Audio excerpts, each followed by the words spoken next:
Hi friends, my name is Sandhya Sravani. I am studying 2nd BSc in Vivekananda Degree College. Today I will discuss the topic is time series. Definition of time series.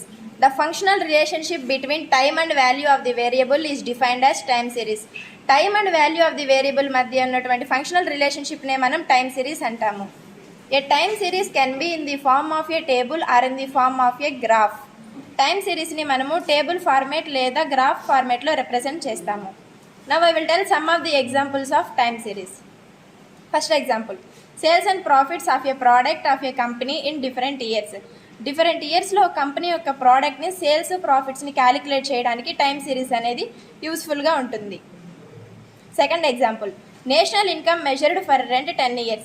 మనందరికీ తెలుసు national income ప్రతి 10 yearsకి ఒకసారి measure చేస్తూ ఉంటారు.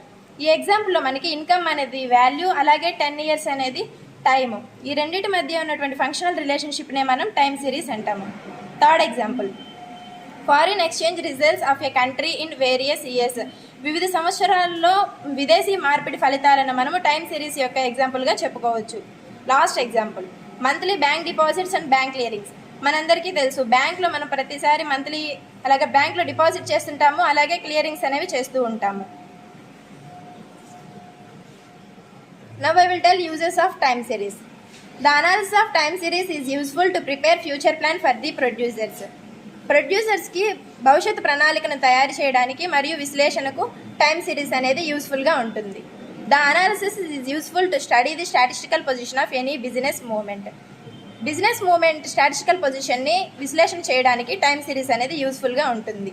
Different stages of business cycle and their time period can be estimated through the study of short term fluctuations. Different stages of business cycle మరియు time పీరియడ్ని estimate చేయడానికి మనకి షార్ట్ టర్మ్ ఫ్లక్చువేషన్స్ అనేవి యూస్ఫుల్గా ఉంటాయి. The analysis of time series is applicable in statistical quality control is used to test the quality of the items. Time series మనకి statistical quality control మీద applicable అవుతుంది. By using statistical quality control మనము quality of the ఐటమ్స్ని test చేస్తాము. The nature of the time series and the specific reasons can be analyzed through study of cyclic fluctuations. Nature of the time series మరియు specific రీజన్స్ని మనము విశ్లేషణ చేయడానికి cyclic fluctuations అనేవి హెల్ప్ఫుల్గా ఉంటుంది. The study of random fluctuations in the analysis of time series is helpful to have an idea about the random happening in a time series data. మనకి random ఫ్లక్చువేషన్స్ని analyse చేయడానికి మరియు study చేయడానికి time series అనేది హెల్ప్ఫుల్గా ఉంటుంది. Through time series data మనం ఒక idea అనేది వస్తుంది random happenings. Now I will tell models of time series. Any time series data consists trend, seasonal, cyclic and irregular fluctuations.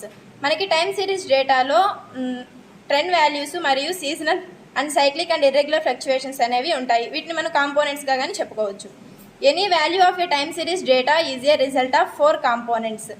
మనకి టైమ్ సిరీస్లో ఏదైనా వాల్యూ రిజల్ట్ ఎలా ఉంటుందంటే ఈ 4 కాంపోనెంట్స్లోనే ఉంటుంది. Let x and y denotes the time and value of the variable respectively. ఇక్కడ x అంటే టైము, వై అనేది value. Y is a combination of TX, SX, CX and IX. అంటే వై మనకి ఏమేమి కలిగి ఉంటుందంటే trend values, seasonal values, cyclic values, irregular values. Is the value of a time series data is obtained as the sum of 4 components. The time series data is said to be have additive model in this case. Yx equal to tx plus sx plus cx plus ix. If the variable is obtained to the 4 components, the time series data is said to be multiplicative model. వైలో మనకి Y value find out చేయడానికి 2 cases ఉంటాయి. First case వచ్చి additive model case. ఇవేమంటే time series data value అనేది sum of the 4 కాంపోనెంట్స్కి ఉంటుంది. Second కేసులో మనకి టైమ్ సిరీస్ డేటా వాల్యూ అనేది ప్రోడక్ట్ ఆఫ్ ది 4 కాంపోనెంట్స్కి ఈక్వల్గా ఉంటుంది. It have been experimentally prove that most of the time series data consist of multiplicative model rather than additive model. మనము time సిరీస్లో ఎక్కువగా మల్టిప్లికేటివ్ మోడల్ని యూజ్ చేస్తాం అడిటివ్ మోడల్ కంటే.